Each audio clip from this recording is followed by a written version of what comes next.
guys, welcome back to another video. Today we're going to be reacting to how the PlayStation 5 was built. This is a video by Byeeeee. If you want to check out the full video, the link will be down in the description. And before this video starts, please subscribe to my channel if you enjoy the content I make. And like this video for more reactions. Let's go. My background is as a game developer. I worked on anything from Marble Madness in the golden age of the arcade, to Crash Bandicoot on the first PlayStation, to Marvel's Spider-Man on PlayStation 5. 40 years of development, my god. Okay, moving on. As lead system architect of the PlayStation consoles, I focus on the chips on the motherboard and the software systems that directly use theirs, and understand a bit about what helps them and what just gets in their way. The first step in developing any console is a brainstorming session. The hardware team has a list, all the features that couldn't make it into the previous console, as well as, of course, a number of new ideas. But there's also, we've been getting requests for an SSD all the way back to PlayStation 4. In particular, Tim Sweeney, who is the visionary founder of Epic Games, he said hard drives were holding the industry back. And he didn't say hard drives, though. He said rusty, spinning media. The game developers wanted to get away from hard drives because that's where all the game data is stored. I mean, whatever it is, character models, animation, music, movies, it's slow to get to. And if you need sinks, meaning you have to load a lot of little pieces of data from here.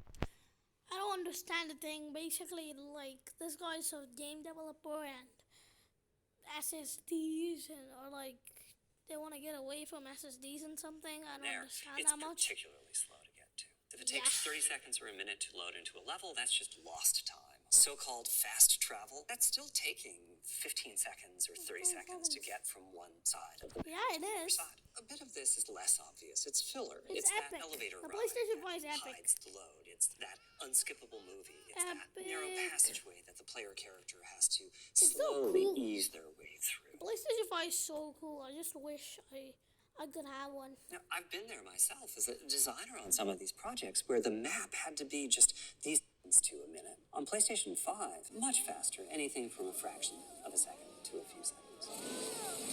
That means no more subway rides in Marvel's Spider-Man, which is really a shame. I like those subway rides. The big challenge of hardware is working through the sheer number of details involved in creating a console. Yeah, an SSD, like, as an example. That PlayStation 5 out there, that is one beautiful console. Look at that. And also it's made in a way you can like buy these black shells for the console, which make it like, it makes it look like an Oreo basically, or like a reverse PlayStation 5. So cool. Will the game be entirely resident on the SSD, or is the SSD a cache? Custom flash controller, and how much do you want to have in your main custom chip? Developers asked for an NVMe SSD with at least a gigabyte a second of read speed. We looked at that. We decided to go for maybe 5 or 10 times that speed. It's always good to have a high target there. Bringing the game development community into the hardware development process is something that's pretty recent, historically speaking. Over the years, that was a dialogue that personally, as a developer, I've really been wanting to have. I'm looking for the developers that give me the hardest time, and the ones who really have strong opinions about what it is that they need to make the game that they've been dreaming of. Those are just brutal meetings to be in, but they're good to have because at the end of the day, you're making a stronger console. Yeah, you are. We decided on a strategy.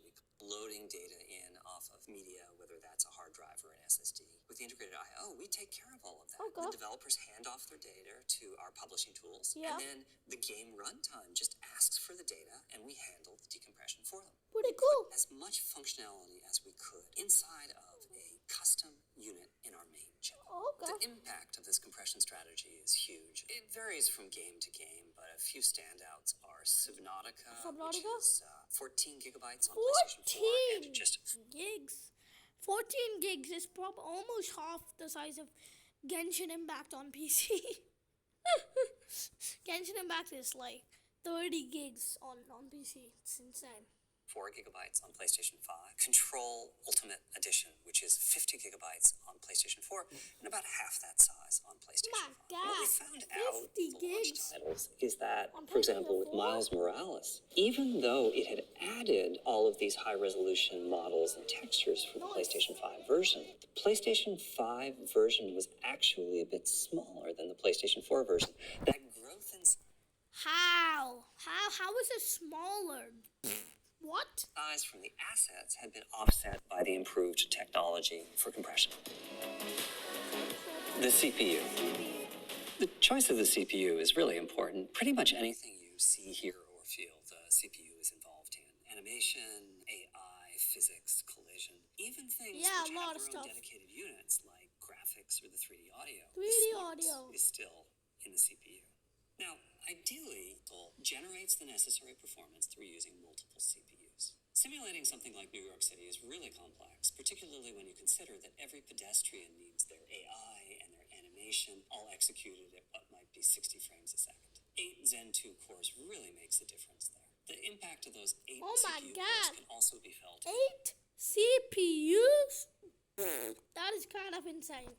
in Returnal's battle scenes. There are literally thousands of bullets in flight. There's lots of options for core count. The question is how much of your custom chip you want going into CPUs and how much you want going into the GPU. And when we did our tour, we had some devs that would really like 16 cores, but game development is so graphically oriented where you immediately notice the characters in these games. They look so Hair, good. eyes, skin, facial Dude, they look animation. so nice. will take us. We've come a long It way looks from what so could be done on nice. PlayStation 1. Oh, look at the graphics. GPUs are feet, Wait. hair, Look at this, I eyes, want this skin, comparison. facial animation. Let's see where this thing will take us. We've come a long way from what could be done on PlayStation 1. That is a big comparison, you know.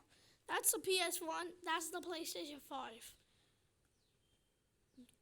Whew, I'm impressed. GPUs are fiendishly complex. There's features that are incredibly important to the graphics engine programmers.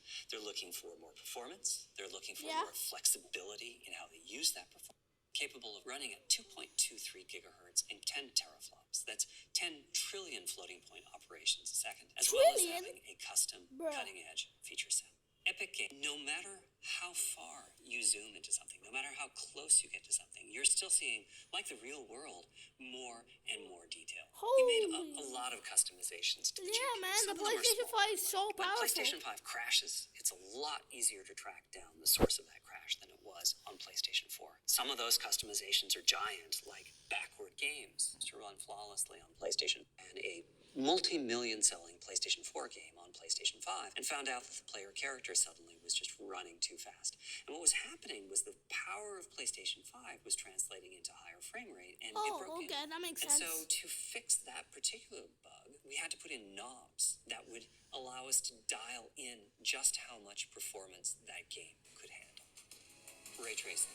Ray tracing is like, it's one of the new things about this, like the new console generation. Ray tracing is, it's pretty cool. Without a doubt, the most exciting new GPU By the feature. way, if you don't know what ray tracing is, it's like, you know how you look into a mirror and you see like a reflection and like stuff like that. Basically that in video games. That's insane. With like details and stuff. Is ray tracing. One of the big uses of ray tracing is global illumination. In Metro Illumination. Exodus, light's streaming through a window, it hits the floor, it hits a wall, See? and that bounce light is what illuminates the scene. If you look at the 50-year history of games, it splits pretty neatly 50 into year? two eras. Okay. The first era, Pac-Man, Sonic the Hedgehog, is games that are built entirely out of flat components. The second era, Crash Bandicoot, Uncharted, these are games Basically 2D and 3D. built out of 3D triangles with effects on them. Thanks to ray tracing, we're now entering a description of the video game world. Mostly We're entering a third era, guys. This is big. By the way, this video is epic. I'll leave a link to it, by the way. triangles and boxes. And then there's support in the GPU hardware for seeing if a line in a new real-time graphics pipeline.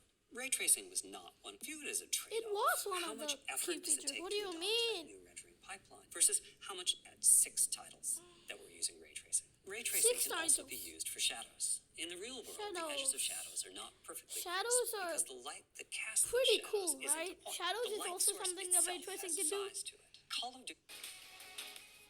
One of the new The 3D features that audio. we're very excited about in PlayStation 5 is 3D audio. And 3D audio is like nothing you've ever coming from inside your head. With 3D audio, pretty cool. it feels as if it's coming from the world around you.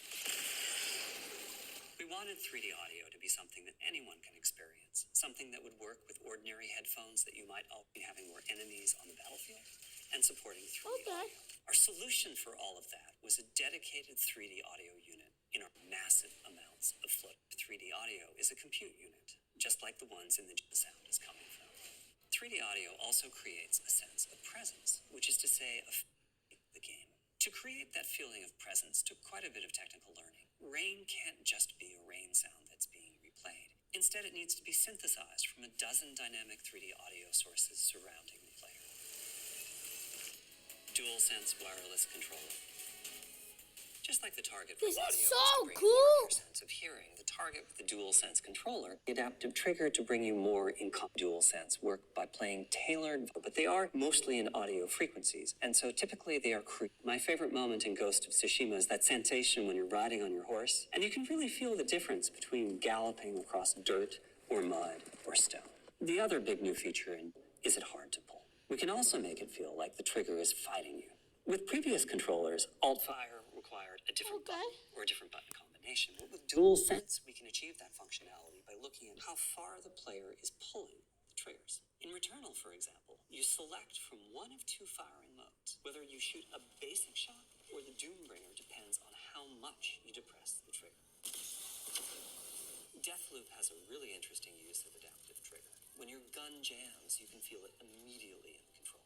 Or when you're out of bullets, there's no works quite well. You can really feel At the end of the day, we're providing tools to game creators. That's it, guys. And as for how they choose to use those tools, well, the fun starts now. That was a pretty good explanation. I mean, it wasn't exactly what it said it was, to be honest. I mean, we learned a bit about how the PlayStation 5 was run, but if you want more content like this, please like this video for more reactions. Subscribe to my channel because that's cool. And I think I'll see you next time. See ya!